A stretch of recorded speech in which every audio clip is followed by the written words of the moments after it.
Hello friends, मैं संध्या आप सभी के स्वागत करती हूँ स्टडी करिकुलम में।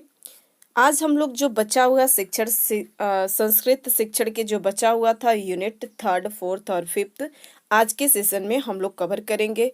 संपूर्ण ऑब्जेक्टिव क्वेश्चन होगा तीनों यूनिट का। इस जो साथी पहली बार इस क्लास को विजिट कर रहे हैं उन लोग को बता दिया जाए कि फर्स्ट और सेकंड संस्कृत शिक्षण के फर्स्ट और सेकंड यूनिट हम लोग कवर कर चुके हैं। जो आप लोग देख लीजिएगा, नीचे डिस्क्रिप्शन में उसका लिंक मिल जाएगा, नहीं तो प्लेलिस्ट भी बना हुआ है, तो वहां से भी आप लोग सर्च करिएगा तो आ जाएगा। ठीक है, अभी तक आपने चैनल को सब्सक्राइब नहीं किए हैं तो सब्सक्राइब कर लीजिए और बेल आइकन भी दबाना मत भूलिए ताकि आपके पास नोटिफिकेशन पहुंच जाए टाइम टू टाइम। दोस्तों के बीच भी शेयर कर दीजिए, साथ ही साथ आप लोग दोस्तों के बीच भी शेयर कर दीजिए। इस क्लास के पीडीएफ आप लोग को टेलीग्राम चैनल पर मिलेगा। स्टडी करिकुलम करके आप लोग टेलीग्राम सर्च करेंगे टेलीग्राम पर तो स्टडी करिकुलम जो है मिल जाएगा। अगर वहां पर नहीं मिलता है सर्च करने पर तो डिस्क्रिप्शन में आप लोग को लिंक दे दिया जाएगा, यहाँ से आप लोग डायरेक्ट जाकर डाउनलोड कर सकते हैं। सभी मैराथन क्लासेस जो है आप लोग को फ्री में उपलब्ध कराया जा रहा है, किसी भी प्रकार से आप लोग की पैसा जो है नहीं लिया जा रहा है। और सभी पीडीएफ भी जो है आप लोग को फ्री में ही दिया जा रहा है, किसी भी प्रकार से पीडीएफ में भी आप लोग को पैसा नहीं देना है, सभी जो है फ्री में आप लोग को दिया जा रहा है। तो चलिए आज के सेशन को हम लोग स्टार्ट करते हैं। जो तीसरा, चौथा और पांचवा यूनिट है इसको हम लोग कवर करते हैं। ध्यान दीजिए, जो है बीएड तीसरे सेमेस्टर के लिए है। ध्यान दीजिए आप लोग, बीएड तीसरे सेमेस्टर के लिए है। अगर आप डीडीयू यूनिवर्सिटी, बहुत सारे साथी बोलते हैं कि मैं अदर यूनिवर्सिटी से हूँ तो क्या देख सकता हूँ, तो अगर आप डीडीयू यूनिवर्सिटी से बीएड कर रहे हैं तो आपके लिए तो बहुत ही जरूरी है कि आप देखेंगे ही। लेकिन अगर आप दूसरे यूनिवर्सिटी से बीएड कर रहे हैं, अच्छे से बीएड कर रहे हैं, आपके सब्जेक्ट अगर संस्कृत शिक्षण है तो आपके लिए भी यूजफुल है ये क्लासेस, तो आप भी इस क्लास को देख सकते हैं। तो चलिए आज के सेशन को हम लोग स्टार्ट करते हैं। महामैराथन में आपका स्वागत है। यहाँ से आपके यूनिट 3 जो है स्टार्ट होता है। फर्स्ट प्रश्न है यूनिट 3 के द्वितीय भाषा शिक्षण की तुलनात्मक विधि है। ऑप्शन क कह रहा है कि सिद्धांत प्रणाली, ऑप्शन ख कह रहा है कि तुलना विधि, ऑप्शन क कह रहा है कि व्यक्तिरिक जो है विधि, ऑप्शन क कह रहा है कि व्यास प्रणाली। तो इसका राइट आंसर तुलनात्मक विधि कह रहा है कि द्वितीय भाषा में तुलनात्मक विधि बताना है तो कौन सा होगा? व्यक्तिरिक विधि होगा। मौन वाचन का प्रकार होता है समवेतक वचन, समवेतक वचन, द्रुत वाचन। ऑप्शन क कह रहा है कि अनुकरण, ऑप्शन ख कह रहा है कि इनमें से कोई नहीं। तो मौन वाचन का प्रकार होता है समवेतन वचन, द्रुत वाचन और अनुकरण। ये तीनों ही जो है इसके प्रकार होते हैं। नेक्स्ट है, किस जो है संबंध में बोलने के कौशल जो है विकास से नहीं है? सस्वर वाचन में, कविता पाल में, ऑप्शन ख कह रहे हैं कि शुद्ध उच्चारण में, तो शुद्ध उच्चारण में भी बोले जाते हैं, स्वस्वर वाचन में भी, कविता पाल में भी, प्रतिलिपि में जो है नहीं। कह रहा है कि बोलने के कौशल जो है विकसित नहीं होते हैं, तो प्रतिलिपि में बोलने के कौशल जो है नहीं विकसित होते हैं। नेक्स्ट है, भाषा कौशल में सबसे जो है पहले किस कौशल का विकास करना चाहिए? सबसे पहले किस पर का विकास करना चाहिए? क्या मौन वाचन का, कि बच्चा मौन रहे, मौन होकर सीखे। ऑप्शन ख कह रहा है कि श्रवण वाचन का, बच्चा जो है सुनकर सीखे। लेखन वाचन का सबसे पहले विकास करना चाहिए कि बच्चा लिखकर सीखे। उच्चारण वाचन का, कि बच्चे सबसे पहले उच्चारण ही करने लगे, तो नहीं, सबसे पहले श्रवण किया जाता है, सुनना जाता है, उसके बाद से ही बाकी जो प्रोसेस या तो बोला जाता है या तो लिखा जाता है। ग्रहण के कौशल के विकास के लिए अधिक उपयोगी है। ग्रहण के विकास के लिए जो है सबसे अधिक उपयोगी कौन होता है? मौन वाचन, ससर्व वाचन, व्याकरण शिक्षा, समाचार वाचन। तो इसका राइट आंसर क्या हो जाएगा? मौन वाचन होगा। नेक्स्ट है, भाषा में अभिव्यक्तिकात्मक कौशल है। भाषा में अभिव्यक्तिकात्मक कौशल है। ऑप्शन क कह रहा है कि बोलना लिखना, ऑप्शन ख कह रहा है कि पढ़ना लिखना, ऑप्शन क कह रहा है कि सुनना पढ़ना, ऑप्शन ख कह रहा है कि सुनना बोलना। तो इसका राइट आंसर क्या हो जाएगा? बोलना लिखना। अभी जो है भाषा के अभिव्यक्त्यात्मक कौशल जो है, अभिव्यक्त्यात्मक व्यक्तिकात्मक जो कौशल होता है, बोलना लिखना होता है। बोलना कौशल में महत्वपूर्ण होता है स्पष्ट और शुद्ध उच्चारण। ऑप्शन ख करें कि मधुर वाणी। ऑप्शन ग करें कि अलंकारिक भाषा का प्रयोग। ऑप्शन ख करें कि संदर्भ एवं स्थिति के अनुसार अपनी बात का कहा सकते हैं। तो बोलना जो है कौशल का महत्वपूर्ण होता है, अलंकारिक भाषा के नहीं, स्पष्ट उच्चारण का शुद्ध उच्चारण भी नहीं, मधुर वाणी भी नहीं होता है। इसका राइट आंसर क्या हो जाएगा? संदर्भ एवं स्थिति के अनुसार अपनी बात को कह सकने वाला। नेक्स्ट है भाषा कौशल के संबंध में जो है कौन सा कथन सही है? ऑप्शन क करें कि भाषा कौशल एक दूसरे से स्वतंत्र होते हैं। भाषा के कौशल जो होते हैं अंतः संबंधित होते हैं। ऑप्शन ग कह रहा है कि भाषा के चारों कौशलों का एक क्रम से सीखे जाते हैं। ऑप्शन घ कह रहा है कि भाषा के सभी कौशलों को नए सिरे से लिखने की आवश्यकता होती है।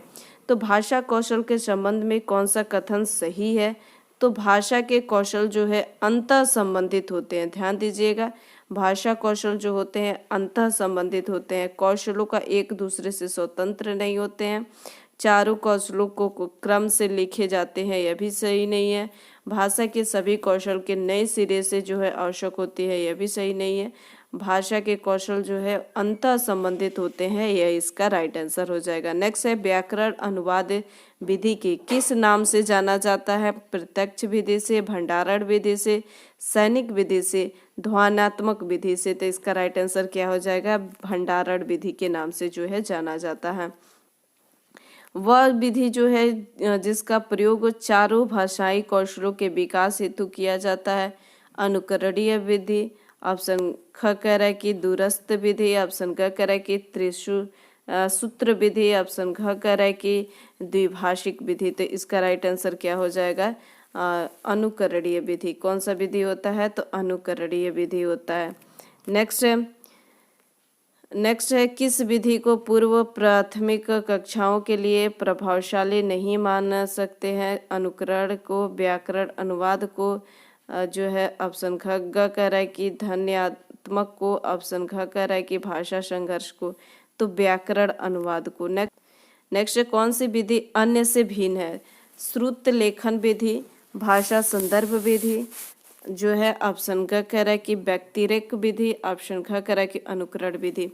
तो श्रुत लेख विधि, भाषा संघर्ष विधि, अनुकरण विधि, ये सभी जो है भाषा से संबंधित है। व्यक्तिरेक जो विधि है यह जो है डिफरेंस है। नेक्स्ट, निम्न में से कौन सा एक कौशल अभिव्यंजन का प्रतीक है? तो अभिव्यंजन का प्रतीक जो होता है वो उच्चारण होता है। श्रवण, वाचन, इनमें से कोई नहीं, तो ये उच्चारण ही इसका राइट आंसर होगा।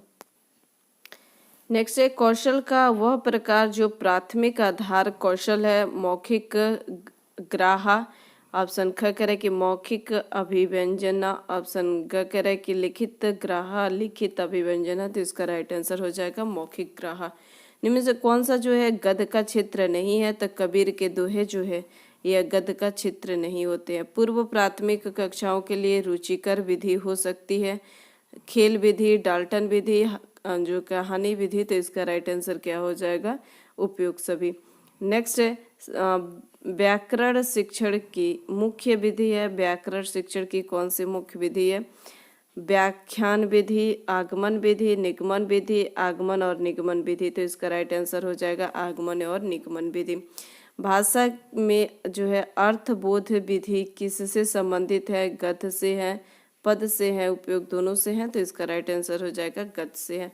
निम्न में से कौन सा भाषा कौशल का सही क्रम क्या है? तो श्रवण होता है, सबसे पहले सुना जाता है, उसके बाद से उच्चारण किया जाता है, फिर पठन होता है, फिर लेखन होता है। ध्यान दीजिएगा, पठन के बाद से लेखन आता है, अंतिम में लेखन आता है। नाटक शिक्षण का उद्देश्य नहीं है। बालकों की जो है रंगमंचीय नायक बनाना। ऑप्शन ख कह रहा है कि संवाद एवं अभिनय कला से छात्रों का अवगत कराना। ऑप्शन ग कह रहा है कि समायोजित व्यवहार और नैतिक शिक्षा देना। ऑप्शन ख कह रहा है कि बालकों को जो है भावानुकूल वाचन की शिक्षा देना। तो इसका राइट आंसर हो जाए बालकों की रंगमंचीय जो है नायक बनाना, तो ये इसका राइट आंसर नहीं है। और नहीं वाला पॉइंट को ही सही करना है, तो यही इसका राइट आंसर हो जाएगा। नेक्स्ट है पूर्ण से अंश जो है शिक्षण सूत्र का निर्माता कौन सा सिद्धांत है? सूक्ष्म अंतर्दृष्टि का सिद्धांत, क्षेत्र का सिद्धांत, अनुकूलित अनुक्रिया का सिद्धांत, मानवतावादी अधिगम का सिद्धांत। तो सूक्ष्म अंतर्दृष्टि का सिद्धांत होता है कि पूर्ण से अंश की ओर जाना।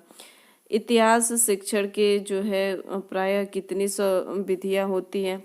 तो 7 विधियां होती है। नेक्स्ट है शिक्षण सूत्र के जन्मदाता कौन है? तो शिक्षण सूत्र के जन्मदाता जो है हर्बर्ट एंड स्पेंसर एवं केमेनियंस है। ध्यान दीजिएगा, शिक्षण सूत्र के जन्मदाता हर्बर्ट एंड स्पेंसर एवं केमेनियंस है। शिक्षण की पूर्व ज्ञान पर ही नए ज्ञान को आधारित करना चाहिए, पूर्व ज्ञान पर ही नए ज्ञान के आधारित करना चाहिए। तो किस पर होता है? तो ज्ञात से अज्ञात की ओर, ज्ञात से अज्ञात की ओर। नेक्स्ट है किस शिक्षण बिंदु के जो है अंतर्गत उदाहरण प्रस्तुत करने के पश्चात नियम बताए जाते हैं? तो आगमन से निगमन की ओर। ध्यान दीजिएगा कि आगमन से निगमन की ओर, निगमन से आगमन नहीं, निगमन से आगमन अगर हो जाए तो पहले नियम बताना, उसके बाद से उदाहरण बताया जाता है। निम्न में से कौन सा शिक्षण का सिद्धांत नहीं है? शिक्षण का सिद्धांत इसमें नहीं है। सरल से जटिल की ओर बढ़ना, जटिल से अमूर्त की ओर बढ़ना, अमूर्त से अमूर्त की ओर बढ़ना, पास से दूर की ओर बढ़ना। ये पॉइंट जो है यह गलत है, यानी कि यही सही है। कौन सी विधि में तब पढ़ विधि भी कहते हैं? कौन सी विधि को तब पढ़ विधि भी कहते हैं? पाठ्य पुस्तक विधि को। किस विधि को? तो पाठ्य पुस्तक विधि को। नेक्स्ट है निम्न में से कौन सी पद्धति जो है परंपरागत पद्धति कहलाती है? भाषण पद्धति और पाठ्य पुस्तक पद्धति, तो दोनों ही इसका राइट आंसर हो जाएगा, भाषण पद्धति, पाठ्य पुस्तक पद्धति। शिक्षण नीतियों का चयन किया जाता है पाठ्य पुस्तक के आधार पर, उद्देश्यों के आधार पर, शिक्षण सूत्रों के आधार पर, उपयोग सभी पर। तो शिक्षण नीतियों का चयन जो है उद्देश्यों के आधार पर किया जाता है। किस पर? तो उद्देश्यों के आधार पर। शुद्ध एवं स्पष्ट बोलने की योग्यता जो है मिलती है, किसमें मिलती है? वाचन द्वारा, उच्चारण संशोधन द्वारा, जो है कादिंद निवारण द्वारा। ऑप्शन ख कह रहा है कि विषय वस्तु विश्लेषण द्वारा, तो वाचन के द्वारा। श्रवण कौशल विकास के अंतर्गत निम्न शक्तियों का विकास आवश्यक है? अंतर्बोध शक्ति या बोधन शक्ति और जो है धारणा शक्ति है। सभी में कौन सा वचन जो है किसका सोपान नहीं है? आदर्श वाचन। कौन सा वचन जो है क्रिया का सोपान नहीं है? आदर्श वाचन, मौन वाचन, अनुकरण वाचन, प्रस्तावना वाचन जो है ये क्रिया का सोपान नहीं है। नेक्स्ट है किस कौशल को सीखने का सबसे अच्छा तरीका क्या है?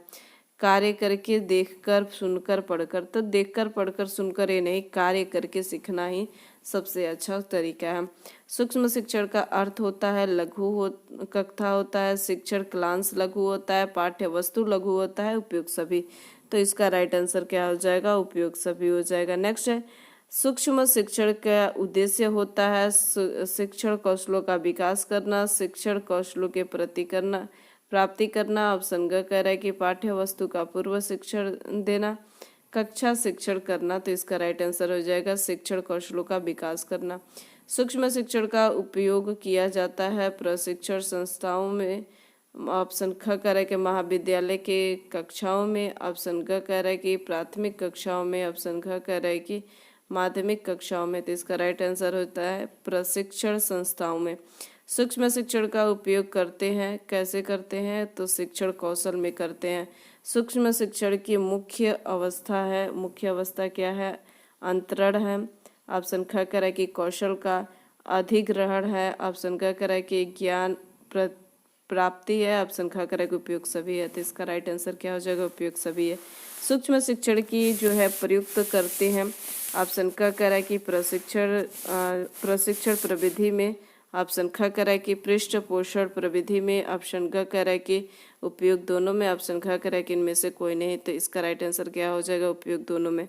सूक्ष्म शिक्षण का विकास किया, सूक्ष्म शिक्षण का विकास किया तो किसने किया है? तो एलन ने किया है। ध्यान दीजिएगा, सूक्ष्म शिक्षण का विकास किसने किया है? तो एलन ने किया है। मौन पाठन का मूल तत्व क्या होता है, तो मौन पाठन का मूल तत्व एकाग्रता होता है, अंतर्बोध होता है, सक्रिय शब्दकोश होता है, उपयुक्त सभी होता है। मौखिक पठन का मूल तत्व क्या होता है, उचित ध्वनि निर्गत, स्पष्ट जो है अक्षरों उच्चारण। ऑप्शन ग कह रहा है कि स्पष्ट शब्द उच्चारण, तो उपयुक्त सभी। गद्य पठ जो है से किस शैली में किया जाता है, तो भावात्मक शैली में, और छंदानुगत शैली में, तो दोनों में ही किया जाता है। नेक्स्ट है मौखिक पठन के जो है क्या लाभ होता है। मौखिक पठन के क्या लाभ होता है, लिखित भाषा में सुधार होता है, मौखिक भाषा में सुधार होता है, दोनों में सुधार होता है। भाषा के विभिन्न कौशलों के किस रूप से पढ़ने की जो है अनुशंसा की जाती है, तो एकीकरण के पढ़ने की अनुशंसा जो है की जाती है। बोलना कौशल के विकास के लिए सर्वाधिक महत्वपूर्ण है, यह कथन क्या है, तो कथा श्रवण है, परस्पर वार्तालाप है, श्रुत लेखन है, सुनी हुई सामग्री या का ज्यों त्यों जो है प्रस्तुतिकरण। तो इसका राइट आंसर क्या हो जाएगा, परस्पर जो है वार्तालाप है। निम्न में से कौन जो है शिक्षण सूत्र नहीं है, शिक्षण सूत्र इसमें देखना है कौन सा नहीं है। तो यहाँ पर ज्ञात से अज्ञात की ओर भी होता है, मूर्त से अमूर्त की ओर भी होता है, विश्लेषण से संश्लेषण की भी ओर होता है, अनुकरण से जो है अभ्यास की ओर जो है सूक्ष्म शिक्षण की विधि नहीं होती है।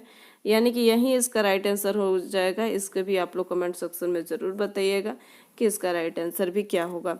नेक्स्ट है किसी कौशल को सीखने का सबसे अच्छा तरीका क्या है। किसी कौशल को सीखने का सबसे अच्छा तरीका क्या है, करके सीखना है। 2 बार रिपीट हो गया है। भाषाई कौशल के अंत में विकास जो है करना चाहिए, तो लिखने का विकास जो है अंत में करना चाहिए। नेक्स्ट है सब सुन और फर्स्ट में क्या करना चाहिए, तो श्रुत सुनने का काम जो है करना चाहिए। नेक्स्ट है शिक्षण की विधि जो है नहीं है, भाषा है, योजना विधि है, वाद विवाद है, सूक्ष्म शिक्षण है। तो शिक्षण की विधा जो है नहीं है, तो सूक्ष्म शिक्षण है। नेक्स्ट है मौन वाचन की प्रमुख विशेषता है, पढ़ना है, मनोरंजन है, पिछड़ेपन को दूर करना है, ग्रहण जो है अर्थ ग्रहण करते हुए तेजी से पढ़ना है। तो इसका राइट आंसर क्या हो जाएगा, मौन वाचन के मुख्य विशेषता क्या होती है, तो अर्थ ग्रहण करते हुए तेजी से पढ़ना। नेक्स्ट है तेजी से बढ़ना। नेक्स्ट है शिक्षण कौशल का अर्थ है शिक्षण व्यवहार का, अनुदेशात्मक क्रिया का, शिक्षण क्रियाएं का। ऑप्शन कह कर है कि उपयोग सभी का। तो इसका भी राइट आंसर क्या हो जाएगा, उपयोग सभी का। शिक्षण कौशल का उपयोग करते हैं समुचित अधिगम इस परिस्थिति हेतु, समुचित अंतर प्रक्रिया हेतु, विशिष्ट उद्देश्य हेतु, सभी। तो सभी का। भाषा के आधारभूत कौशलों में सर्वोपरि है पढ़ना और लिखना, बोलना, पढ़ना और लिखना, सुनना और बोलना, सुनना, बोलना, पढ़ना और लिखना। तो सुनना, बोलना, पढ़ना और लिखना सही है। नेक्स्ट है बच्चों में लेखन कौशल का समझ का विकास कैसे किया जा सकता है, निबंध लिखकर, श्यामपट्ट पर लिखकर, कहानी बोलकर। तो इसका राइट आंसर क्या हो जाएगा, उपयोग सभी हो जाएगा। व्याकरण शिक्षण की प्रकृति है, साहित्य है, व्यवहारिक है, उपयोग दोनों है। तो इसका राइट आंसर भी उपयोग दोनों है। वह कौन सा वाचन है जो गद्य में प्रयुक्त होता है, पद में नहीं होता है, तो मौन वाचन जो है वो गद्य में प्रयोग होता है, लेकिन जो है पद में प्रयोग इसका जो है नहीं किया जाता है। वाचन शिक्षण के प्रमुख विधि है, तो अनुकरण विधि है, संप्रेषण विधि है, ये दोनों है। सूक्ष्म से स्थूल की ओर शिक्षण जो है वो सूत्र की पालन किस विधि में स्पष्ट दिखाई देती है, तो सूत्र का पालन जो है वो निगमन विधि में दिखाई देती है। कितने जीवन कौशल होते हैं, तो 10 जीवन कौशल होते हैं। नेक्स्ट है शिक्षक के मार्गदर्शन के बिना एकीपन में किया गया पठन पढ़ाने के लिए रुचि विकसित करने में मदद करता है और सीखने वाले को एक स्वतंत्र पाठक जो है बनाता है। यह किस प्रकार का पठन की रणनीति है, तो व्यापक पठन की रणनीति है। पठन कौशल के कौन से 2 प्रकार होते हैं, तो सस्वर पठन और मौन पठन, ये जो दो हैं प्रकार होते हैं। नेक्स्ट है निम्न में से कौन से भाषा सीखने में उत्पादक कौशल है, तो बोलना और सीखना। भाषा कौशल के कितने उप कौशल होते हैं, तो 4 उप कौशल जो है होते हैं। निम्न में से कौन सा जो है मौन पठन का महत्व नहीं है? मौन वाचन में थकान कम होती है क्योंकि उसमें व्यंग यंत्रों का जोर नहीं पड़ता। मौन जो है वचन समय का सदुपयोग करता है। मौन वाचन के समय पाठक एकाग्रचित्त होकर ध्यान केंद्रित पर पढ़ता है। ऑप्शन घ करें कि मौन वाचन में नेत्र और मस्तिष्क जो है अक्रिय रहते हैं, तो इसका राइट आंसर हो जाएगा ऑप्शन घ। लेखन कुशलता का विकास करने में सबसे कम महत्वपूर्ण होता है, तो प्रतिलिपि जो होता है सबसे कम महत्वपूर्ण होता है। आंखों देखी घटना को लिखना, अधूरी कहानी को पूरा करना, कहानी कविता आदि का सृजन लेखन, ये सभी जो है पूर्ण होता है, लेकिन प्रतिलिपि जो होता है लेखन कुशलता का विचार करने में सबसे कम महत्वपूर्ण होता है। बाकी सभी जो है महत्वपूर्ण होता है। नेक्स्ट है बोलना कौशल में महत्वपूर्ण है स्पष्ट एवं शुद्ध उच्चारण, आकलन, ये 2 बार रिपीट हो गया। संदर्भ एवं स्थिति के अनुसार बच्चे अपनी भाषा को कह सकते हैं।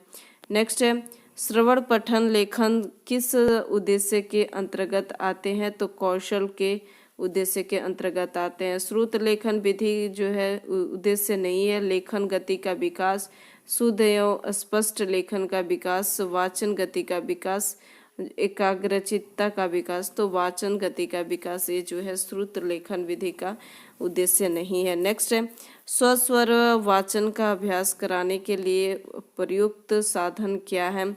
आदर्श वाचन है, सामूहिक वाचन है, अनुकरण वाचन है, पाठ्य पुस्तक वाचन है, तो आदर्श वाचन है। कौन सा है? तो आदर्श वाचन है। मौन वाचन कब शुरू जो है किया जाता है? तो मौन वाचन जो है तीसरी कक्षा से, और ऑप्शन 2 का दूसरी कक्षा से, तीसरी कक्षा से, चौथी कक्षा से, उपयोग छठी कक्षा से। तो मौन वाचन जो है वो शुरू किया जाता है, किस कक्षा से शुरू किया जाता है? तो छठी कक्षा से। साइलेंट रीडिंग जो है किसकी रचना है? तो ब्राइन की रचना है। अनुकरण वाचन के भेद कितने होते हैं? 2 होते हैं। जब शिक्षक द्वारा हाथ में पुस्तक लेकर वाचन किया जाता है तो उसे क्या कहते हैं? तो उसको आदर्श वाचन कहते हैं। जब शिक्षक के द्वारा हाथ में लेकर वाचन किया जाता है तो उसको आदर्श वाचन कहते हैं। किस शिक्षण सूत्र के अंतर्गत उदाहरण प्रस्तुत करने के बाद नियम जो है बनाए जाते हैं? ध्यान दीजिएगा, उदाहरण प्रस्तुत करने के बाद से नियम बनाए जाते हैं। तो आगमन से निगमन की ओर, आगमन से निगमन की ओर। ये था यूनिट तीसरा जो है हम लोग कंप्लीट कर लिए। अब हम लोग यूनिट जो है 4th और 5th बस बचा है 2 यूनिट।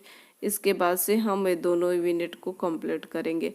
जो साथी पहली बार इस क्लास को देख रहे हैं चैनल को सब्सक्राइब जरूर कर लीजिएगा और दोस्तों के बीच भी शेयर कर दीजिएगा।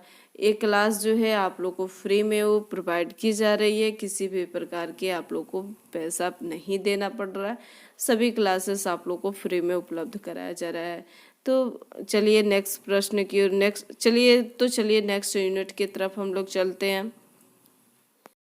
नेक्स्ट है कौन सी व्याकरण शिक्षण की प्राचीन एवं परंपरागत शिक्षण विधि है? तो निगमन विधि जो है। गद्य शिक्षण की प्रयुक्त विधि है, कौन सी विधि है? तो गद्य शिक्षण की प्रयुक्त विधि है तो हार्वर्ड की पंचपदीय, हार्वर्ड की पंचपदीय जिन्होंने 5 दिए हैं। जब अभी हम लोग क्लास में जो बताएं आपको, भावों को जो है विचारों के कल्पनात्मक अभिव्यक्ति है, तो कल्पनात्मक अभिव्यक्ति जो होती है वो भाषा होती है। नेक्स्ट है छात्र पाठ या उसके किसी भाग के अच्छी प्रकार से समझ रहे हैं या जो है नहीं, उसके लिए प्रयुक्त किया जाता है। किस प्रकार के प्रश्न का प्रयोग किया जाता है? क्या गृह कार्य देकर, मौन वाचन कराकर, व्याख्या करके सिर्फ नहीं, तो इसका राइट आंसर क्या हो जाएगा? बोध कराकर, छात्रों के बोध कराकर उसका पता किया जाता है। नेक्स्ट है व्याकरण शिक्षण की जो है सरल एवं सग्राह्य विधि कौन सा है? तो आगमन विधि है। नेक्स्ट है रचना के जो है शब्दों में प्रयुक्त किया जाता है। रचना के शब्दों में कौन सा? भावात्मक रूप में, अभिव्यक्ति के रूप में, ऑप्शन ग कह रहा है कि सुव्यवस्थित के रूप में, अभिव्यंजनात्मक के रूप में, तो अभिव्यक्ति के रूप में इसको प्रयुक्त किया जाता है। नेक्स्ट है नाटक शिक्षण के जो है सर्वोत्तम विधि है। नाटक शिक्षण के सर्वोत्तम विधि कौन सी है? तो इसका राइट आंसर हो जाएगा अभिनय विधि। कहानी पाठ के संभाव्य पाठ का रूप है। ऑप्शन क कह रहा है कि मौखिक कहानी और रचना पाठ। ऑप्शन ख कह रहा है कि गहन अभयनिष्ठ पाठ। ऑप्शन ग कह रहा है कि संभावनात्मक पाठ। उपयुक्त सभी, तो इसका राइट आंसर हो जाएगा उपयुक्त सभी हो जाएगा। नेक्स्ट है प्रस्तावना में पूछे गए प्रश्न होने चाहिए, कैसे होने चाहिए? तो पूर्व ज्ञान पर आधारित होने चाहिए। व्याकरण के ज्ञान से भाषा के प्रयोग में आते हैं तो कुशलता आते हैं, व्यवहारिकता आते हैं, अनुकूलता आता है, तो इसका राइट आंसर हो जाएगा उपयुक्त सभी। व्याकरण के ज्ञान के भाषा के प्रयोग में आते हैं तो व्यवहारिक कुशलता आता है, अकुशलता आता है, तो इसका राइट आंसर क्या हो जाएगा? कुशलता आता है। गद्य शिक्षण की विधि है अर्थबोध विधि, खंड काव्य विधि, अभिनय विधि, नाटक विधि, तो इसका राइट आंसर क्या हो जाएगा? अर्थबोध विधि है। रूपरेखा शिक्षण जो है पद्धति संबंधित है नाटक शिक्षण से, रचना शिक्षण से, कहानी शिक्षण से, पथ शिक्षण से, तो इसका राइट आंसर हो जाएगा रचना शिक्षण से। नेक्स्ट है काव्य शिक्षण में जो है किसका महत्व होता है? सरस्वर वाचन का, विचार संश्लेषण विधि का, मौन वाचन का, आदर्श वाचन का। तो काव्य शिक्षण में जो है किसका महत्व होता है? तो आदर्श वाचन का होता है। नेक्स्ट है कविता पाठ करने में जो है छात्रों की किस अभिव्यक्ति का विकास होता है? ऑप्शन क कह रहा है कि श्रवण कौशल का। ऑप्शन ख कह रहा है कि मौखिक कौशल अभिव्यक्ति का। ऑप्शन ग कह रहा है कि लिखित अभिव्यक्ति का, तो इसका राइट आंसर हो जाएगा मौखिक अभिव्यक्ति का। गद्य शिक्षण में जो है सर्वाधिक महत्व जो है किसका है? स्वर वाचन का, आदर्श वाचन का, मौन पठन का, तो मौन पठन का होता है। श्रोता के मनोभावों को सर्वाधिक प्रभावित करने वाला साहित्य की कौन सी विधा है? तो पद शिक्षण है, कहानी शिक्षण है, नाटक शिक्षण है, गद्य शिक्षण है, तो इसका राइट आंसर हो जाएगा पद शिक्षण है। शिक्षक द्वारा जो है कक्षा में किए गए जो है व्यक्तिक वाचन को कहते हैं, तो व्यक्तिक वाचन को क्या कहते हैं? आदर्श वाचन। नेक्स्ट है चित्रों पर प्रथम करके रचना का जो है शिक्षण देना कौन सी विधि है? तो इसका राइट आंसर हो जाएगा चित्र रचना विधि है। गद्य शिक्षण प्रस्तुतिकरण में प्रथम पद होता है तो आदर्श वाचन होता है। प्रथम पद कौन सा होता है? तो आदर्श वाचन होता है। गद्य की प्रस्तावना की जा सकती है प्रश्नोत्तर के द्वारा, पूर्व कथन के द्वारा, लेखन के द्वारा, इनमें से किसी के भी द्वारा नहीं की जा सकती है। नेक्स्ट है गद्य शिक्षण के दो रूप होते हैं, कौन कौन से होते हैं? कहानी तथा नाटक, सूक्ष्म तथा विस्तृत अध्ययन होता है। पाठन ऑप्शन ख का। नेक्स्ट है व्याकरण को क्या कहा जा सकता है? भाषा विश्लेषण, शब्दानुशासन। ऑप्शन क कह रहा है कि भाषा का शासन, तब इसका राइट आंसर उपयुक्त सभी हो जाएगा। कविता शिक्षण की प्रणालियाँ होती है। ऑप्शन क कह रहा है कि शब्दार्थ तथा प्रश्नोत्तरी प्रणाली। ऑप्शन ख कह रहा है कि व्याख्या, व्यास, तुलना एवं समीक्षा प्रणाली। ऑप्शन ग कह रहा है कि गीता तथा अभिनय प्रणाली, तो इसका राइट आंसर हो जाएगा उपयुक्त सभी। नेक्स्ट है कविता शिक्षण की आवश्यक बात है। कविता शिक्षण की आवश्यक बात है।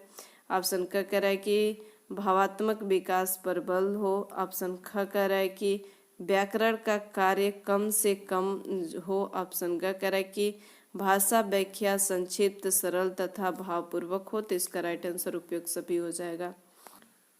नेक्स्ट है गद्य शिक्षण की विधि नहीं है, तो गीत विधि जो है नहीं है, समीक्षा विधि है, व्याख्यान विधि है, अर्थ कथन विधि है। नेक्स्ट है अनुलेखन के बच्चों को किस प्रकार के अक्षर बनाए होते हैं? तो छोटे अक्षर होते हैं, बड़े अक्षर, थोड़े छोटे, थोड़े बड़े, उसकी आकार के, इसमें से किसी भी आकार के नहीं, तो इसका राइट आंसर हो जाएगा उसी आकार के। श्रुति जो है लेख बोलते समय शिक्षण को क्या जो है सावधानी बरतनी चाहिए? उचित गति, उचित स्वर, उचित विराम, तो इसका राइट आंसर उपयुक्त सभी हो जाएगा। मातृभाषा शिक्षण की जो है मुख्य विधियां है व्याकरण है, अनुकरण है, अभ्यास है, तो इसका राइट आंसर उपयोग सभी हो जाएगा। समवाय विधि का उपयोगी है। ऑप्शन क कह रहा है कि रचना शिक्षण में, व्याकरण शिक्षण में, उपयोग दोनों में, तो इसका राइट आंसर उपयोग दोनों में हो जाएगा। मूल्यांकन प्रक्रिया का जो है मुख्य अंग है व्याकरण। व्यवहार में परिवर्तन सीखने में जो है सीखने से उत्पन्न अनुभव। ऑप्शन ग कह रहा है कि उद्देश्य। ऑप्शन घ कह रहा है कि उपयोग सभी, तो इसका भी राइट आंसर हो जाएगा उपयोग सभी। मूल्यांकन का महत्व है शिक्षण प्रक्रिया में परिवर्तन एवं सुधार के लिए, बालकों के उपलब्धि की जानकारी के लिए, वांछित शैक्षिक उद्देश्यों के संबंध में जानकारी हेतु, तो इसका राइट आंसर उपयोग सभी हो जाएगा। नेक्स्ट है वस्तुनिष्ठ परीक्षण की विशेषता है विश्वसनीयता जो होती है, वस्तुनिष्ठता होती है, उपयोग सभी है। नेक्स्ट है किसने कहा है कि मूल्यांकन वह नवीन प्रविधिक पद है जो मापन के व्यापक प्रयत्न को प्रस्तुत करती है, तो इसका राइट आंसर क्या हो जाएगा, राइट स्टोन है। नेक्स्ट है गुणात्मक परीक्षा है, रेटिंग स्केल है, संचय अभिलेख है, जांच सूची है, उपयोग सभी है, तो इसका राइट आंसर क्या हो जाएगा, उपयोग सभी है। नेक्स्ट है वस्तुनिष्ठ परीक्षण पदों के जो है प्रकार होते हैं, तो कितने होते हैं, 2 प्रकार होते हैं। मूल्यांकन 2 शब्दों के योग से बना है, किससे बना है, तो मूल्य और अंकन से बना है, तो इसका राइट आंसर हो जाएगा उपयोग दोनों हो जाएगा। नेक्स्ट है मूल्यांकन है, मूल्यांकन कैसी प्रक्रिया है, तो त्रिध्रुवीय प्रक्रिया है। मूल्यांकन है तो मूल्यांकन साध्य है। नेक्स्ट है मूल्यांकन कितने प्रकार के होते हैं, तो 5 प्रकार के होते हैं। निबंधनात्मक परीक्षण की विशेषता क्या होती है, कम खर्चीला होता है, निर्माण की दृष्टि से सुगम होता है, भावों का संगठन होता है, तो उपयोग सभी है। निम्न में से कौन सा मूल्यांकन प्रविधि होती है, तो साक्षात्कार जो है, पड़ताल सूची या प्रश्नावली, तो ये सभी होता है। नेक्स्ट है वस्तुनिष्ठ प्रकार की परीक्षाएं जो होती है सर्वप्रथम कहाँ प्रारंभ हुई थी, तो भारत में। वस्तुनिष्ठ प्रकार की परीक्षाएं जो होती है सर्वप्रथम भारत में प्रारंभ की गई थी। वस्तुनिष्ठ परीक्षाएं का प्रकार होता है तो अभिज्ञान प्रारूप, प्रत्यास्मरण प्रारूप, तो इसका राइट आंसर हो जाएगा दोनों ही। मूल्यांकन है तो प्राविधिक शब्द है, साधारण शब्द है, प्राचीन भाषण है, संकुचित प्रक्रिया है, तो इसका राइट आंसर हो जाएगा प्राविधिक शब्द है। उपलब्धि परीक्षण के प्रकार होते हैं, तो उपलब्धि परीक्षण के कितने प्रकार होते हैं, तो उपलब्धि परीक्षण के भी 2 प्रकार होते हैं। उपलब्धि परीक्षण के कुछ जो है विद्वान कहते हैं कि निष्पादिक परीक्षण, संप्रति परीक्षण। नेक्स्ट है वस्तुनिष्ठ परीक्षण को कहा जाता है व्यक्तिनिष्ठ परीक्षण, परंपरागत परीक्षण, नवनीय परीक्षण, उपयोग सभी, तो नवनीय परीक्षण कहा जाता है। ध्यान दीजिएगा कि नवनीय परीक्षण।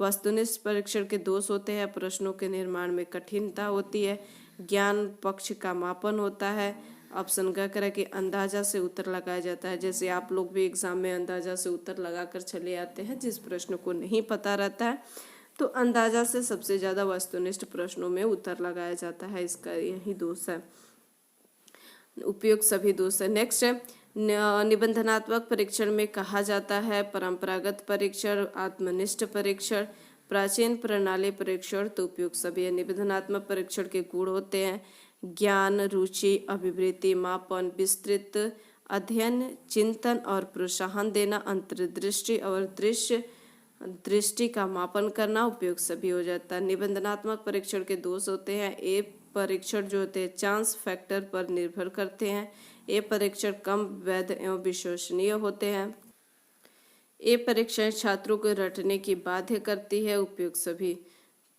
तो इसका राइट आंसर क्या हो जाएगा, रटने पर बाध्य जो है नहीं करती है, तो ये रटने पर बाध्य जो है करते हैं, ये रटने पर बाध्य जो है नहीं करती है, इसका राइट आंसर ऑप्शन का हो जाएगा। नेक्स्ट है मौखिक भाषा के मूल तत्व हैं, वाक्य हैं, शब्द हैं, अक्षर हैं, उपयोग सभी है। केशवल और कैंपवेल ने जो है समस्त प्रकार की इकाइयों का कितने वर्गों में बांटा है, तो 2 वर्गों में। प्राथमिक स्तर पर कविता पाठ का सर्वाधिक अपेक्षिक उद्देश्य है संप्रेषण कौशल का विकास करना, पठन कौशल का विकास करना, चित्र बनाने के कौशल का विकास करना, हाव भाव का विकास करना, तो इसका राइट आंसर हो जाएगा हाव भाव का विकास करना। नेक्स्ट है व्याकरण जो है शिक्षण की कौन सी विधि जो है अपेक्षाकृत प्रभावी है, तो निगमन विधि है, अपेक्षाकृत प्रभावी होती है। उच्च प्राथमिक स्तर पर कहानी शिक्षण का उद्देश्य नहीं है। कहानी के विविध जो है प्रयोगों में परिचित कराना। ऑप्शन ख कह रहा है कि कहानी लेखन की विभिन्न शैलियों से जो है परिचित कराना। ऑप्शन क कह रहा है कि हिंदी भाषा में लिखी गई सभी कहानियों से परिचित कराना। ऑप्शन ख कह रहा है कि शब्द किस प्रकार जो है संदर्भ में अर्थ देते हैं, इससे परिचित कराना। तो इसका राइट आंसर हो जाएगा हिंदी भाषा में लिखी गई सभी कहानियों से परिचित कराना। एक समावेशी कक्षा में भाषा शिक्षण जो है की समस्या है। ऑप्शन क कह रहा है कि उपयुक्त पाठ्य सामग्री का अभाव। ऑप्शन ख कह रहा है कि विद्यार्थियों में असमान रुचि का होना। ऑप्शन क कह रहा है कि छात्रों में योग्यता की विभिन्नता होना। ऑप्शन ख कह रहा है कि उपयुक्त भाषा परिवेश का निर्माण न हो पाना। तो इसका राइट आंसर ऑप्शन ख हो जाएगा। व्याकरण शिक्षण का भेद प्रकार है। ऑप्शन क कह रहा है कि औपचारिक व्याकरण पाठ। ऑप्शन ख कह रहा है कि व्यवहारिक पाठ। ऑप्शन क कह रहा है कि प्रासंगिक व्याकरण पाठ। ऑप्शन ख कह रहा है कि उपयुक्त सभी। तो इसका राइट आंसर उपयुक्त सभी हो जाएगा। नेक्स्ट है गद्य शिक्षण की जो है मुख्य विधि है। गद्य शिक्षण की मुख्य विधि प्रवचन विधि है, स्पष्टीकरण विधि है, उद्बोधन विधि है, उपयुक्त सभी है। तो इसका राइट आंसर हो जाएगा उपयुक्त सभी है। नाटक शिक्षण की जो है उपयुक्त विधि है, रंगमंच विधि है, व्याख्यान विधि है, प्रणाली है, आर्यबोध प्रणाली है, कक्षा अभिनय विधि है। तो इसका राइट आंसर हो जाएगा कक्षा अभिनय विधि है। नेक्स्ट है शिक्षण प्रक्रिया में मूल्यांकन आवश्यक होता है। शिक्षण प्रक्रिया में मूल्यांकन आवश्यक होता है शिक्षण कार्यों में सुधार के लिए, पाठ्यक्रम में सुधार के लिए, छात्रों के उपलब्धि स्तर में जानने के लिए। तो इसका राइट आंसर हो जाएगा उपयुक्त सभी। कहानी शिक्षण का प्रमुख उद्देश्य होता है समय के सदुपयोगों के शिक्षण देना, बालकों के मनोरंजन देना। नेक्स्ट है कविता जो है कविता शिक्षण का प्रमुख उद्देश्य होता है यथार्थ बोध, मनोरंजन, भावानुभाव होता है। संस्कृत में मूल्यांकन का प्रयोजन होता है। ऑप्शन क कह रहा है कि अगली कक्षा में क्रान्वोन्नत करना। ऑप्शन ख कह रहा है कि भाषा के प्रति रुचि उत्पन्न करना। तो इसका राइट आंसर क्या हो जाएगा अगली कक्षा में क्रमोन्नत करना। नेक्स्ट है संस्कृत शिक्षण में उपलब्धि की जांच की जा सकती है बुद्धि परीक्षण से, निबंधनात्मक प्रश्न से जो है। ऑप्शन क कह रहा है कि उपलब्धि परीक्षण से। ऑप्शन ख कह रहा है कि प्रोजेक्ट परीक्षण से। तो इसका राइट आंसर हो जाएगा उपलब्धि परीक्षण से। उपलब्धि परीक्षण के संबंध में कौन सा कथन पुनर्युक्त नहीं है? तो वस्तुनिष्ठ परीक्षण में मौलिकता का विकास का होना यह पुनरुक्त नहीं है। नेक्स्ट है उपलब्धि परीक्षण का निर्माण में समंकन योजना बनाने का उद्देश्य है प्रश्नों की संख्या निर्माण करना, छात्रों की कठिनाइयों का निर्माण करना। ऑप्शन ग कह रहा है कि निर्णय संबंधी असंगत दूर करने का सहायता करना। तो इसका राइट आंसर उपयुक्त सभी हो जाएगा। समंकन आयोजन का जो है उद्देश्य है।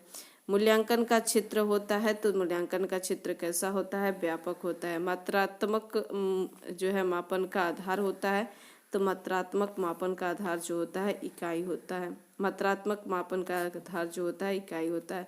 मूल्यांकन का शाब्दिक अर्थ होता है मूल्य का आंकना। यह किसका कथन है कि मूल्यांकन वह प्रक्रिया है जिससे जो है जिसके द्वारा यह ज्ञात जो है किया गया है कि लक्ष्य किस सीमा तक प्राप्त किया गया है, कक्षा में दिए गए अधिगम अनुभव तक प्रभावशाली सिद्ध हुई है। तो ये एनसीईआरटी का कथन है। नेक्स्ट है मूल्यांकन की प्रक्रिया के पद है। ध्यान दीजिएगा मूल्यांकन की प्रक्रिया के पद पूछा है तो पद जो होते हैं वो 7 होते हैं। मूल्यांकन की जो है वो कितने सोपान होते हैं? तो सोपान जो होते हैं वो 3 होते हैं। मूल्यांकन की प्रविधि होती है तो प्रश्नावली होती है, पंडचाल सूची होती है, साक्षात्कार ये सभी होती है। नेक्स्ट है मूल्यांकन संबंधी ब्लूम का चिंतन होता है तो ब्लूम का चिंतन होता है उद्देश्य केंद्रित, बाल केंद्रित नहीं, शिक्षक केंद्रित नहीं, विषय केंद्रित नहीं, उद्देश्य केंद्रित होता है। ये था यूनिट 4 के। अब इसके बाद से अंतिम यूनिट आप लोग का बचा है यूनिट 5। इसके बाद से हम लोग कंप्लीट करेंगे। इन सभी प्रश्नों में अगर कोई प्रश्न जो है अगर कोई प्रश्न में आप लोग को त्रुटि जो है दिख रही है तो आप लोग बेझिझक कमेंट सेक्शन में उस प्रश्न के संबंधित और यूनिट वाइज कि किस यूनिट में कौन सा प्रश्न जो है गलत हो गया है तो उसको आप लोग लिख सकते हैं। मैं आप पूरा कोशिश करूँगी उसका आंसर देने के लिए और इसका आंसर जो है आप लोग को टेलीग्राम पर प्रोवाइड कर दी जाएगी, तो टेलीग्राम से भी आप लोग जुड़ जाइएगा। चलिए यूनिट 5 की ओर हम लोग पढ़ते हैं। नेक्स्ट है उपचारात्मक शिक्षण की जो है सफलता निर्भर करती है। अब हम लोग यूनिट 5 जो है सॉल्व करेंगे। यूनिट 5 उपचारात्मक शिक्षण की सफलता निर्भर करती है। ऑप्शन क करे कि भविष्यक नियमों के ज्ञान पर। ऑप्शन ख करे कि रचनात्मक शिक्षण की सामग्री पर। ऑप्शन ख करे कि समस्याओं के कारणों के सही पहचान पर, समस्या अवधि पर। तो इसका राइट आंसर क्या हो जाएगा? तो इसका राइट आंसर जो होगा समस्याओं के कारण का सही पहचान पर। ध्यान दीजिएगा, समस्याओं के कारण पर सही पहचान पर इसका राइट आंसर हो जाएगा। नेक्स्ट है उपचारात्मक शिक्षण है। उपचारात्मक शिक्षण है क्या है? छात्रों की वर्तनी कठिनाइयों का पता लगाना। ऑप्शन ख करे कि छात्रों की कठिनाइयां पता लगाकर उसे दूर करना। ऑप्शन क करे कि शिक्षक की जो है शिक्षण संबंधी कठिनाइयों का पता लगाना। बौद्धिक स्तर पर आगे रहने वाले छात्रों को पढ़ाना। तो बौद्धिक स्तर पर आगे रहने वाले छात्रों को पढ़ाना ये तो नहीं होगा। कठिनाइयों का पता लगाना ये तो सही है, लेकिन शिक्षक की शिक्षण संबंधी कठिनाइयों को पता नहीं, छात्रों की वर्तनी संबंधी कठिनाइयों का पता लगाना होता है। नेक्स्ट है उपचारात्मक शिक्षण द्वारा इन कमियों को दूर किया जा सकता है। संस्कृत की बात हो रही है तो इसमें दूर किस में किया जाता है? तो जो छात्रों के शारीरिक विकास में बाधक हो, जो छात्रों के मानसिक विकास में बाधक हो, सामाजिक विकास में बाधक हो, शैक्षिक विकास में बाधक हो, तो उपचारात्मक शिक्षण द्वारा इन कमियों को दूर किया जा सकता है। तो शैक्षिक विकास में बाधक हो जो, उसको दूर किया जा सकता है। उपचारात्मक शिक्षण के द्वारा जो है शिक्षक की कमियों का उपचार करते हैं, विशिष्ट छात्रों का उपचार करते हैं, छात्रों की शैक्षिक कमजोरियों का निदान करते हैं।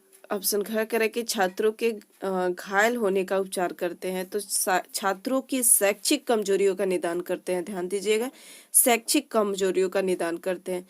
उपचारात्मक शिक्षण किस प्रकार का कार्य करता है? शिक्षण संबंधी बुराई आदतों से मुक्ति दिलाना। ऑप्शन ख करे कि छात्रों के अच्छे व्यक्तित्व का प्रोत्साहन देना। ऑप्शन क करे कि अधिगम के मार्ग में आने वाली बाधाओं को दूर करना। तो ये सभी करता है। शिक्षण में बुरी आदतों से मुक्ति दिलाता है, छात्रों के अच्छे व्यक्तित्व का प्रोत्साहन देना होता है, अधिगम के मार्ग में आने वाले बाधाओं को भी दूर करता है। नेक्स्ट है उपचारात्मक शिक्षण का आधार है पाठ्य पुस्तक शिक्षण, वस्तुनिष्ठ शिक्षण, निदानात्मक परीक्षण। ऑप्शन घ कह रहा है कि स्वपरीक्षण। तो इसका राइट आंसर क्या हो जाएगा? निदानात्मक परीक्षण होता है, पाठ्य पुस्तक परीक्षण नहीं, वस्तुनिष्ठ परीक्षण नहीं, स्वपरीक्षण नहीं, निदानात्मक परीक्षण होता है। नेक्स्ट है उपचारात्मक परीक्षण की आवश्यकता होती है महत्वाकांक्षी बालकों के लिए, कक्षा स्तर अनुकूल प्रगति न कर पाने वाले बालकों के लिए, आदिवासी बालकों के लिए, दृष्टिकोण वाले जो है बालकों के लिए। तो नहीं, कक्षा स्तर जो है अनुकूल प्रगति न कर पाने वाले बालकों के लिए है। नेक्स्ट है निदानात्मक प्रशिक्षण की आवश्यकता होती है उपलब्धि परीक्षण की, क्रियात्मक अनुसंधान की, उपचारात्मक परीक्षण की, सतत एवं व्यापक मूल्यांकन की। तो निदानात्मक परीक्षण की आवश्यकता होती है तो उपचारात्मक परीक्षण की आवश्यकता होती है। नैदानिक तथा उपचारात्मक शिक्षण की प्रक्रिया कब तक चलती रहनी चाहिए? तो ऑप्शन क्या कह रहा है कि जब तक शिक्षक चाहे नहीं, जब तक छात्र का पिछड़ापन दूर नहीं हो, ए पॉइंट सही है। जब तक छात्र चाहे नहीं, जब विद्यालय में समय मिले नहीं, जब तक छात्र के निदानात्मक जो है जब तक छात्र के पिछड़ापन दूर न हो जाए तब तक चलनी चाहिए। नेक्स्ट, निदानात्मक परीक्षण के उपचारात्मक परीक्षण दोनों एक ही हैं, एक दूसरे से समानांतर है, एक दूसरे के विरोधी हैं, एक दूसरे के पूरक है। ध्यान दीजिएगा, निदानात्मक परीक्षण और उपचारात्मक परीक्षण जो है एक दूसरे के पूरक होते हैं, समानांतर नहीं होते हैं, एक ही नहीं होते हैं, विरोध भी नहीं करते हैं, एक दूसरे के पूरक होते हैं। नेक्स्ट है, संस्कृत भाषा शिक्षण में निदानात्मक परीक्षण का उद्देश्य क्या है? उपचारात्मक सुझाव देना, कमजोरियों को दूर करना, कमजोरियों को पता लगाना, ये सभी होता है।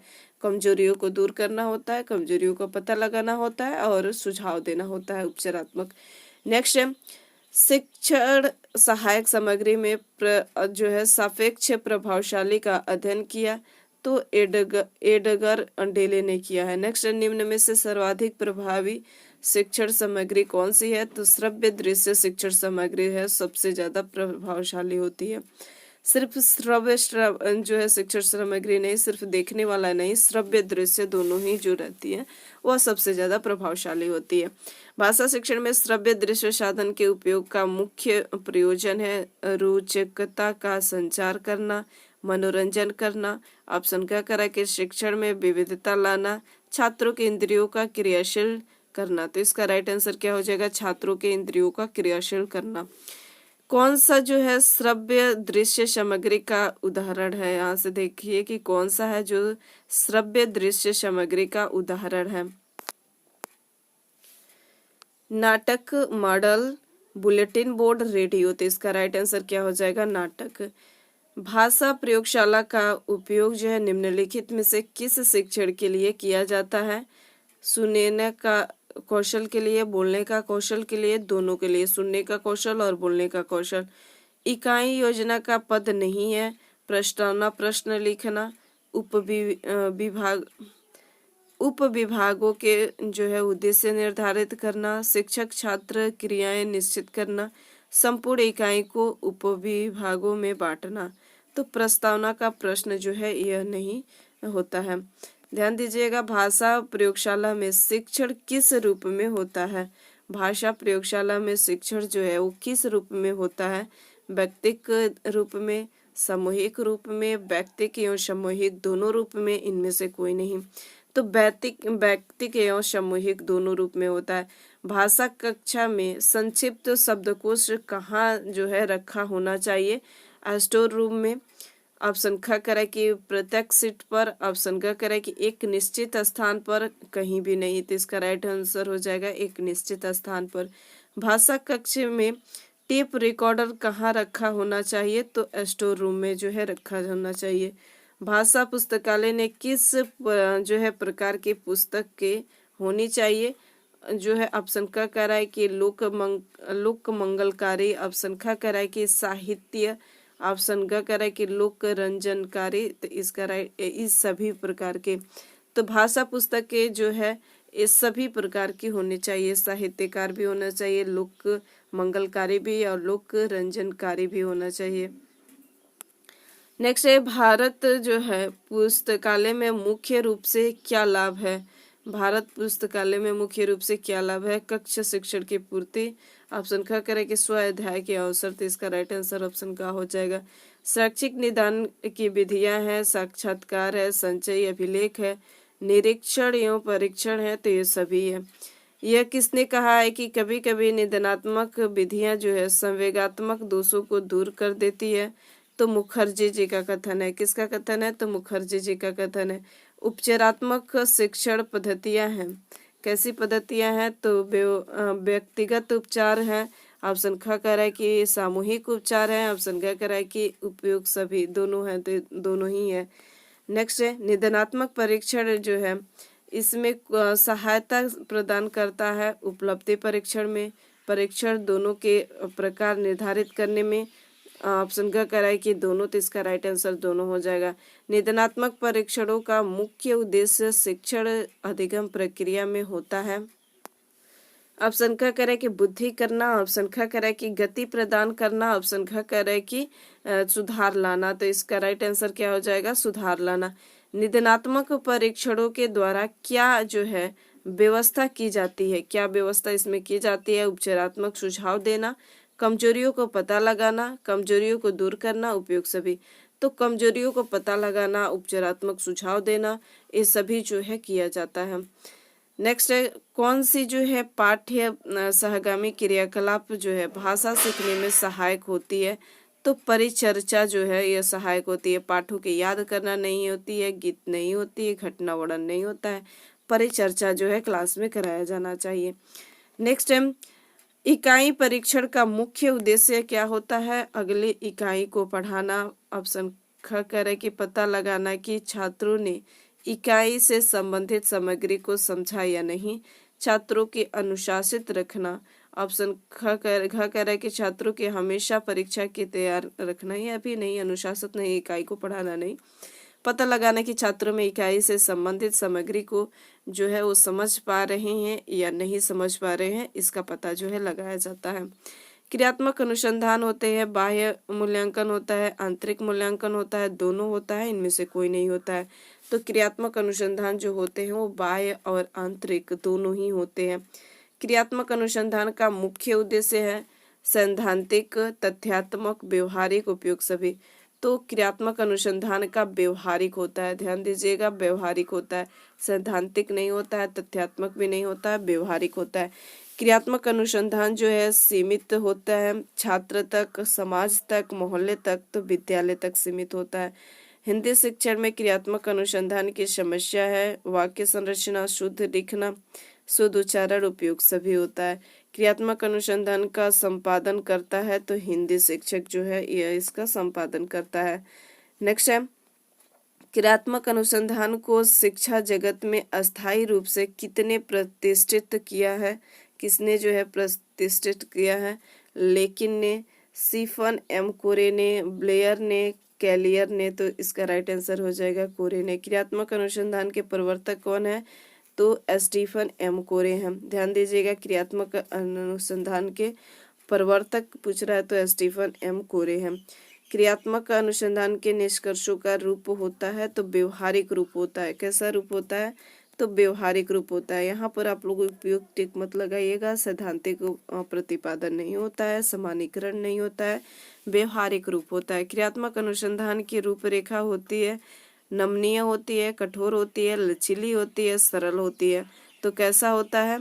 तो लचीली होती है। ध्यान दीजिएगा, क्रियात्मक अनुसंधान की रूपरेखा कैसी होती है? तो लचीली होती है।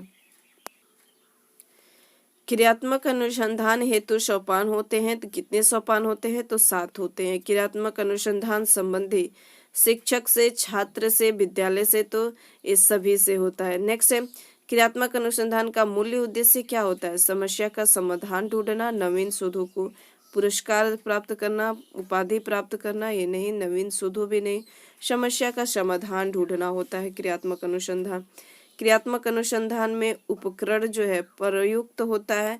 कैसे प्रयुक्त होता है? प्रश्नावली से, साक्षात्कार से, अवलोकन से, तो ये सभी से होता है।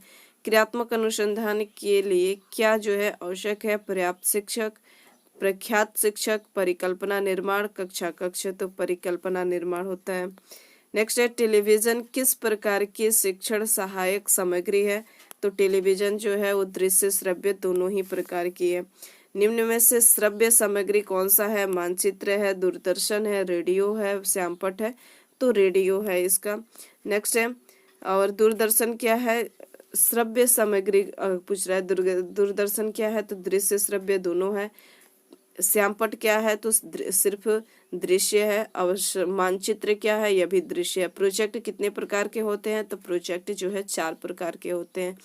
कोई चार्ट का प्रकार इसमें से नहीं है, तो कालक्रम चार्ट है नहीं है, तालिका चार्ट भी होता है, अनुवांशिक भी चार्ट होता है। शैक्षिक चार्ट में लाभ क्या होते हैं? शिक्षा के बोधगम्य बनाना, शिक्षा के रुचिपूर्ण बनाना, शिक्षण की प्रभावशाली बनाना, तो उपयोग सभी। वास्तविक वस्तु उदाहरण होते हैं तो दृश्य सामग्री होते हैं। श्रव्य सामग्री सुनी सुनाई बातों पर ध्यान नहीं दिया जाता है। श्रव्य और दृश्य सामग्री का नहीं उपयोग सभी का भी नहीं, तो दृश्य सामग्री सबसे ज्यादा जो है वास्तविक होती है।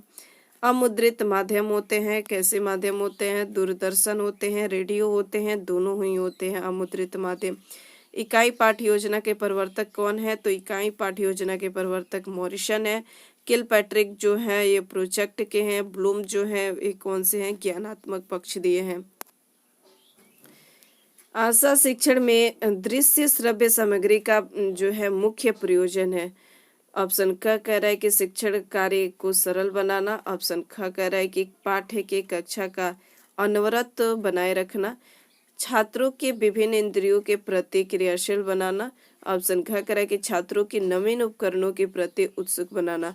तो छात्रों के विभिन्न इंद्रियों के प्रति जो है क्रियाशील बनाना इसका राइट आंसर हो जाएगा। इकाई विधि का सबसे बड़ा गुण है एक प्रकार का समग्र जो है शिक्षण करना। ऑप्शन ख कह रहा है कि शिक्षण सामग्रियों को क्रमिकता से प्रस्तुत करना। ऑप्शन क कह रहा है कि प्राकृतिक परिस्थितियों द्वारा कौशल विकास। तो इसका राइट आंसर हो जाएगा शिक्षण सामग्रियों को क्रमिकता से प्रस्तुत करना। रेडियो